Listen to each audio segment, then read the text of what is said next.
Charles, and that biography you just read has already landed me the #1 traitor to the Chinese race and in modern history, according to Chinese official press. So, well, thank you for this great opportunity. Thank you for this great opportunity for me to share my thoughts with the colleagues here and friends around the world.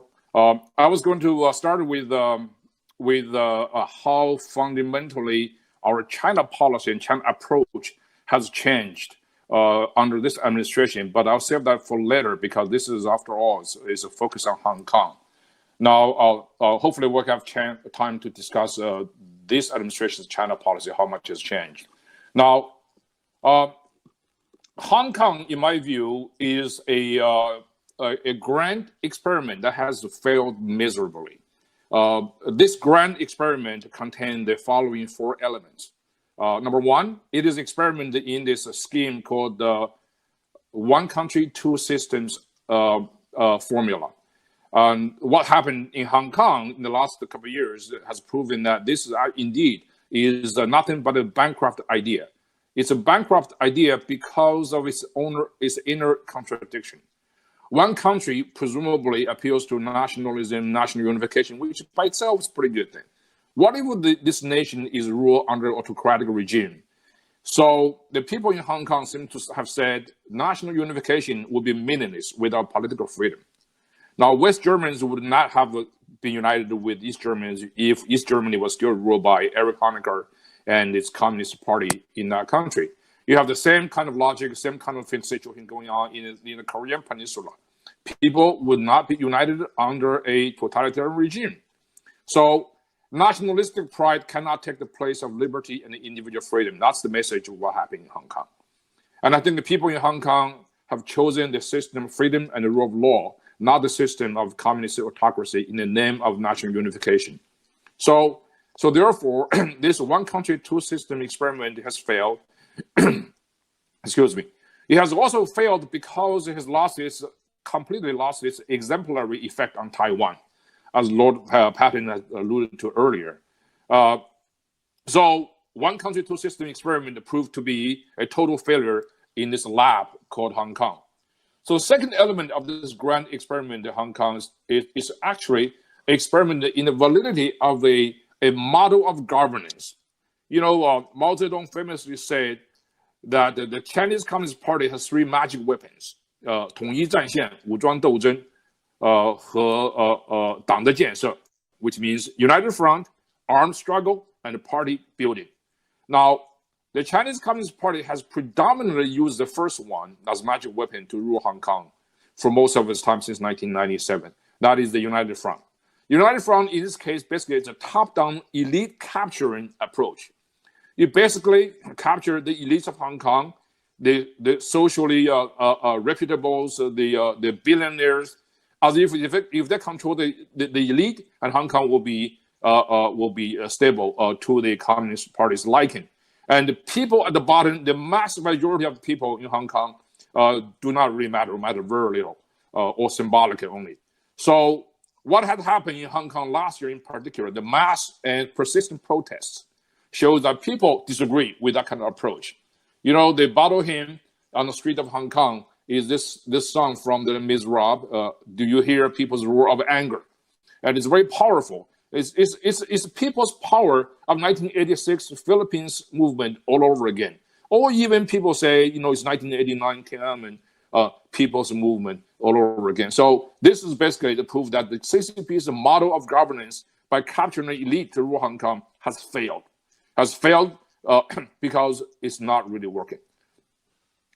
So we cannot blame the CCP alone, because Hong Kong's elites should also bear responsibility as well. I mean, Carrie Lam and her government has proved to have been very callous toward people's demands. In this way, she's pretty reprehensible. I mean, we have urged her to heed people's voice, people's demand through open or closed door channels, and nothing seems to work. So there is the Hong Kong elites' cowardice and opportunism also to be to blame. The third element of this Hong Kong experiment, in my view, is also a sort of experiment to test the validity of Chinese Communist Party's trustworthiness. You know, Hong Kong is a grand bargain mostly because it's a constant meter to monitor the CCP's credit score since 1984. Hong Kong is first and foremost a promise made by the CCP in 1984. It's a promise of a high degree of autonomy for 50 years, backed by judicial independence, free press, individual liberty, the rule of law. This promise was made. This promise has been broken. I mean, you might say it's been broken in a very brutal and semi-fascist way. So the Hong Kong abomination, as we say it now, proved that CCP cannot be trusted. And this should be a huge reputational cost to the CCP, because a country without credibility cannot be the leader of the world. So lastly, I will say the Hong Kong experiment is also an experiment in the hope. This is the hope within a larger hope for China as a whole. That's another tragic proof to the adoption of the bigger China hope. So all in all, the Hong Kong experiment, in my opinion, for the last 23 years has been nothing but a spectacular flop in history. So let me just use the remaining of my minutes I have to briefly talk about what has the U.S. government has done in response to the Hong Kong event. You know, we have, as I mentioned earlier, we have urged the Hong Kong government to be more responsive to people's voice, particularly to Chief Executive Carrie Lam and the CCP leaders throughout the whole events last year. And we also offer support for pro-democracy protest. Vice President Pence and Secretary Pompeo met with Jimmy Lai, Martin Lee, Anson Chan, and Nathan Law, and who's here, and also other democracy advocates in Hong Kong. You know, the president, most dear to his heart for the most of the first term of his administration is a phase one trade deal with China, and but he was willing to put his trade deal on the line to prevent the CCP from directly involving in violent suppression of Hong Kong protest. And I must say, and this is very important, the president, the Hong Kong issue was the only issue the president was willing to sacrifice his China trade deal for. And this is a pretty important for us to keep in mind. And then realistic assessment of Hong Kong's autonomy backsliding.